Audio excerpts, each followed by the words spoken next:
Hello viewers, তো আজকে সকাল সকাল আমি চলে এসেছি আমার মাসির দোকানে একটা গিফট নিতে। আর চারিদিকে দেখতেই পাচ্ছ কত গিফট আইটেমস রয়েছে। তো এখান থেকেই পছন্দ করে আমি একটা গিফট নিয়েছি। এবার গিফট কেন নিয়েছি, কি ব্যাপার, এগুলো সব আস্তে আস্তে বলছি, কিন্তু এখন এখান থেকে তাড়াতাড়ি করে বেরোনো যাক। তো এখন চলে এসেছি বাড়িতে। এবার আমাকে স্নান করে তাড়াতাড়ি করে রেডি হতে হবে।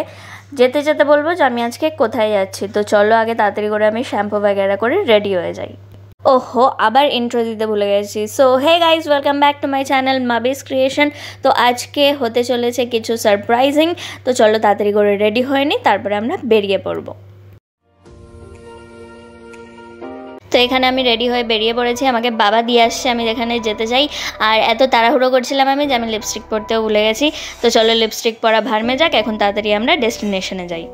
তো ওই দেখো দূর থেকে আজকে আমাদের বার্থডে গার্ল আসছে। ইয়েস, আমি ওরই জন্মদিনে এসেছি। আর ও আমার স্কুল লাইফের বেস্টি, ওকে তোমরা আগেও আমার ভিডিওতে দেখেছো। তো ওর বাড়িতে ফাইনালি আমি চলে এসেছিলাম। আমার তো খুবই ভালো লাগছিল বেস্টির বাড়িতে এসে অনেক দিন পর। তো চলো দেখি ও কী করছে এখন। তো এখানে এখন কিছু কাজ করছে, ঠাকুরের বাসন ধুচ্ছিল। আর আমি এরই মাঝে খুব ফাজলামো করছিলাম, যেটা আমার অভ্যেস। আর খুবই হাসাহাসি চলছিল সেই সময় আমাদের। আর আজকের দিনে ও ঠাকুরকে পুজো দেওয়ার জন্য ফুল পেড়ে নিচ্ছিল। আর যেগুলো দেখে আমার তো খুবই ভালো লাগছিল, কারণ ওদের বাড়ির একটা স্পেশালিটি যেটা চারিদিকে প্রচুর গাছ, প্রচুর ফুল গাছ, যেগুলো দেখেই আমাদের মন অনেক বেশি ভালো হয়ে যায়। আমার তো স্পেশালি খুবই ভালো লাগছিল, তাই আমি সব কিছুই একটু একটু করে ক্যাপচার করে নিচ্ছিলাম এখানে। আমার তো এসব খুবই ভালো লেগেছে, আই গেস তোমাদেরও প্রচণ্ড ভালো লেগেছে। তো এসো এখানে আরেকটা জিনিস শেয়ার করি। এখানে একটা খুব সুন্দর গোলাপ গাছও আছে, চলো সেটা দেখাই। আর এই সেই গোলাপ গাছ, দেখো কি ভালোই না লাগছে এগুলো দেখতে। লাইক আমাদের প্রত্যেক দিনের সোশ্যাল লাইফ থেকে এই জিনিসগুলো খুবই আলাদা রকমের আনন্দ দেয়। তো ফাইনালি এখানেও ঠাকুরকে পুজো দিচ্ছিল আর অনেক অনেক ব্লেসিংস চাইছিল আজকের দিনে।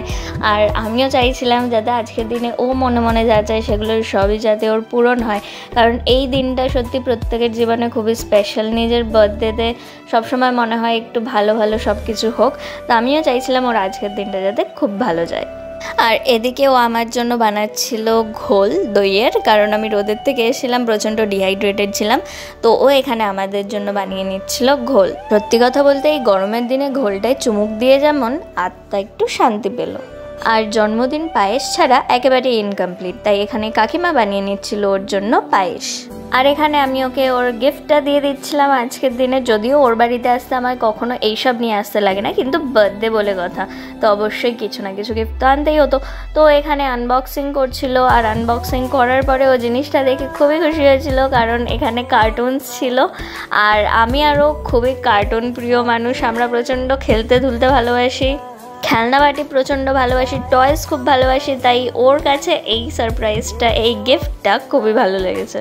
আর এখানে ফাইনালি আমরা দুপুরে লাঞ্চ করতে বসে পড়েছিলাম। আর বার্থডে গার্লের লাঞ্চ মেনুতে আজকে ছিল ভাত, কুমড়ো ভাজা, বেগুন ভাজা, পটল ভাজা, ডাল, চিকেন, পায়েস, চাটনি, মিষ্টি। তো এখানে আমি ওকে বলছিলাম টাইম ওয়েস্ট না করে তাড়াতাড়ি খেতে শুরু কর, কারণ তুই যদি খাওয়া শুরু না করিস তাহলে আমরা কেউই আর খেতে পারবো না। আর খাওয়া দাওয়ার পরে আমরা এখানে কিছু রিলস শ্যুট করে নিচ্ছিলাম। যদি তোমরাও এই রিলসগুলো দেখতে চাও তাহলে আমার চ্যানেল মাবিস ক্রিয়েশনটাকে ভিজিট করতে ভুলো না।